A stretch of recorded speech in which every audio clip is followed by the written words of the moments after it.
लागोनिया पाया विनवितो तुम्हाला कसे काही बोला आवाज कमी हरकत नाही पण माझं काही अधिकार नाही मला बोलतोय की आपण अध्याय घेत असताना तुला जास्त देतो कमी देतो तुम्ही संयोजक आहे त्याने काय येणारे सगळे सूचक वाचक घालून आलेले असते आणि 4-5 वाजले की त्याला चुळबुळ सुटलेली असते आणि आपलं काम झालं की काय तुझ्या बापाला चल बाप मी पळतो कोणी थांबत नाही याच्यासाठी आनंद वातावरण हे आपण 5-6 दिवसांनी सोडते पुन्हा तुम्ही आपलं सोयाबीन काढायला गुंतलेला असतात आम्ही इकडे कुठंतरी फिरायला गुंतलेलो असतो पुन्हा काढची भेटी पडणार नाही म्हणून आपण प्रत्येकालाही गुन्हेगार म्हणून आपण सांभाळायचं आणि प्रत्येकाला एकाच अध्यात 10-20 बघायच्या प्रत्येकाला बरं वाटतं ते मार्ग शेवट पुढं सांगायला वाचायला एवढं सुंदर कथा राखत आले असते तिथं बसत्या हातात चिरडलेला असतो म्हणा मग तो हे काय भाकर खाताय आपण आलो 10-5 वेळा वाचायला तर इथं काय आपला मिळाला की जाते उठून मन दुखवत आहे याच्यासाठी अध्याय घेत असताना 10 बघायच्या पण समाधानामध्ये प्रत्येकाचं जरे माझ्या चित्ता समाधान असं झालं पाहिजे तुम्हाला अधिकार नाही पण बोलतोय हा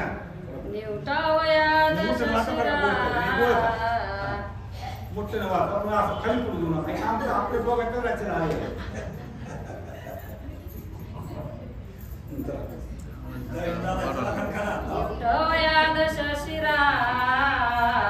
दात खातसे करकरा रोम भाव दप्तरपती तरथरा त्यावेळेला या ठिकाणी महाराजा हनुमानजीनं बघितलं आणि एका परिस्थितीची असणारी धावा केलेला आहे आणि परिस्थिती बघितल्याबरोबर हनुमानजीला राग आला अरे दुष्टा एक परिस्थितीला तू बळजबरीने घेऊन जात आहे थांब तुला आत्ता धक्का लावला असता तो तुझी वेळ आलेली नाही काळ आलाय तो तुझी वेळ आलेली नाही पण हनुमानजी मनाच्या ठिकाणी शांत झालेले रे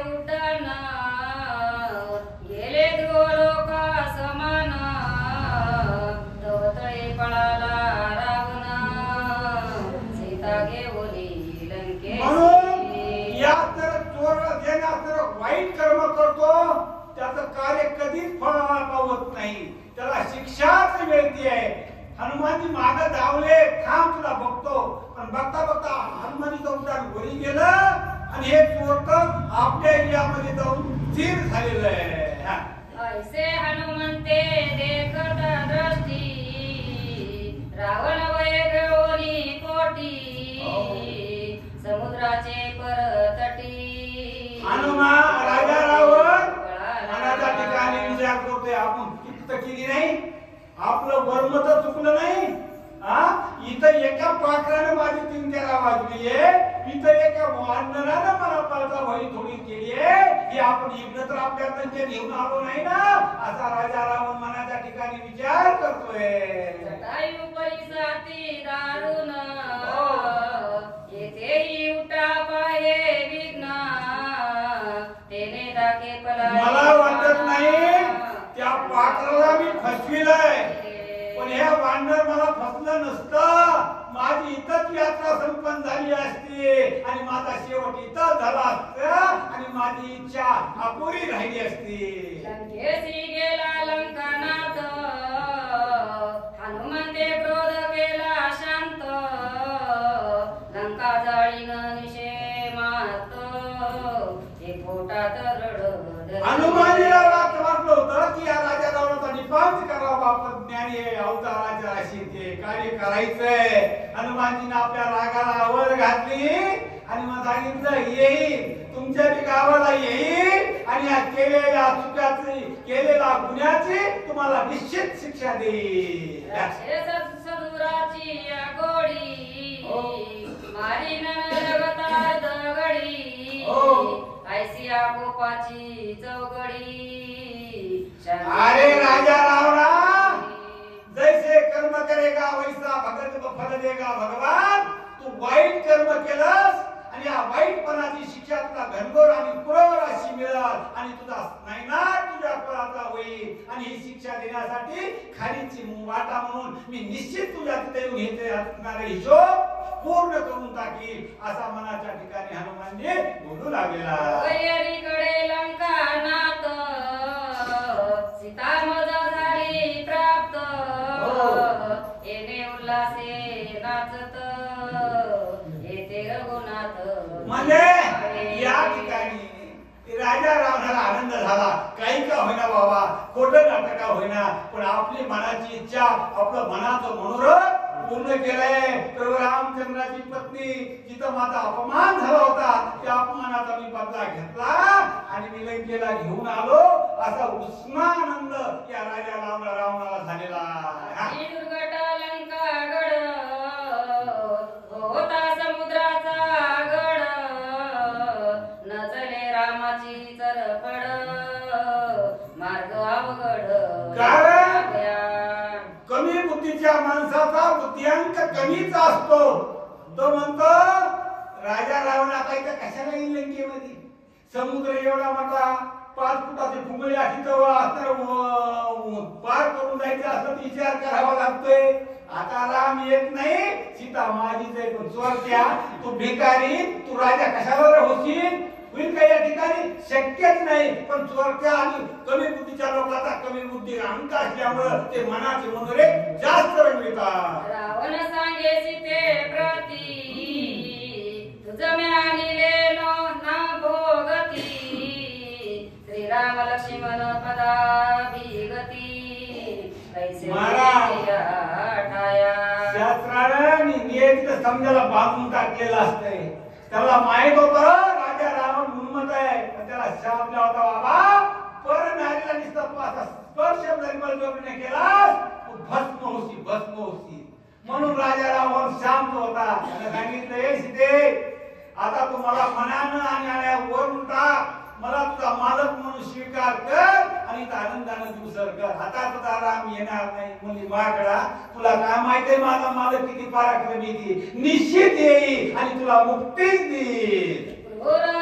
देवनी वसती मार्ग दुर्घट पर्वती दुस्तर सरिताचे स्त्रोती हे वीर भूपती येऊ पावे. ते म्हणले या वनामध्ये म्हणले वाघ आहे, सिंह आहे, हिस्न पशु आहेत, आम्ही राक्षस आहेत म्हणले. म्हणून राक्षस कोण बाबा, काम क्रोध याचा जवळ आहे आणि ते नेहमी दुसऱ्याचं उडी चिरतो ते राक्षस म्हणायला पाहिजे बघा. आणि हे थोडं भक्ती आवडते देवा संकल्पावी माया संसाराने ज्याला असणारा संसारामध्ये केवळ परमात्माच केला, नाम चिंतनच गायलं आणि भक्तीच केली. हे खरे तुम्ही आम्ही खरे देवाचे भक्त माणसं. ऐसी आल्या कष्ट कोडी दोघे मानवे बापुडी मज मारिता न लगे घडी त्याची गोळी तू साडी. आता तुझा राम आता नाही येणे जाणे येते बोलणे खुंटले. आता सीते तू आता रामाची आता नाद सोड, आठवण सोड आणि इथं आता आपल्या अवघाची संसार सुखाचा करीत या लंकेमध्ये ये आणि आनंदाने दिवस तू घालव असा या ठिकाणी राजा रावण सीतेला बोलू लागलेला आहे. या दोघांची चारी भुजा मजे ऐकली व्यावीस भुजा मी मारीन श्रीराम राजा निज पैजा. एवढा पराक्रम असता मोठ्या घरचं लेकरू पण भिकारचा त्याला आठवली असते का हो? एवढा राजा श्रीमंत माय भिक्षावर असं म्हणावं लागलं. आणि ते म्हणतंय मला 10 मुंडके आहे, 20 आहेत, आले ते सारे संकटाचे पेले आहेत ना, ते काय कामाचे आहे होय मला बरोबर आहे.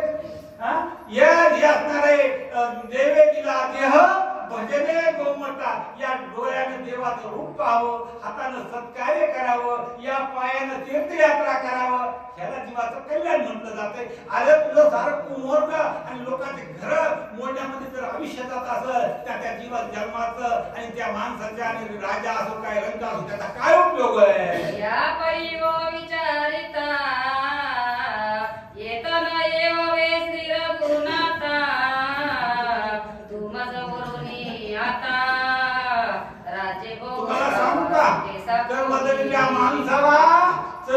एखाद्या 1000-500ची नोट भेटावं आणि त्याला महाराजा तितका आनंद व्हावं, तसा आनंद या असणाऱ्या चोराला राजा रावणाला झालाय. म्हणतो तुझा राम या ठिकाणी येणार नाही. तिथे आता सर्व सोड आणि या सुखामध्ये तू रममान हो, असं या ठिकाणी हा चोरटा बोलू लागलेला. रत्नाचे अलंकार वस्त्र दिव्य मनोहर पदकम खेळा गंभीर विचित्र हार मणिमय. म्हणून या ठिकाणी सांगितलं सीते तुला इथं आता दागदागिन्याला तर कमीच नाही. तिने त्यावेळेला सीता देवी महाराजा ठिकाणी म्हणते संसाराच्या नावे घालून या शून्य मी आता संसार त्यागलेला आहे. अरे सर्व राजाला असणार एवढं वैभवाला पाठ मी माझ्या मालकासंग आलेली मला काय करायचे तुझे दागदागिने. आमची असणारा खरा दागदागिना हे तुळशी माळगा गोपीचंद हेच आमचं खरं वाद केलं तर दागदागिने आम्हाला काय करायचंय.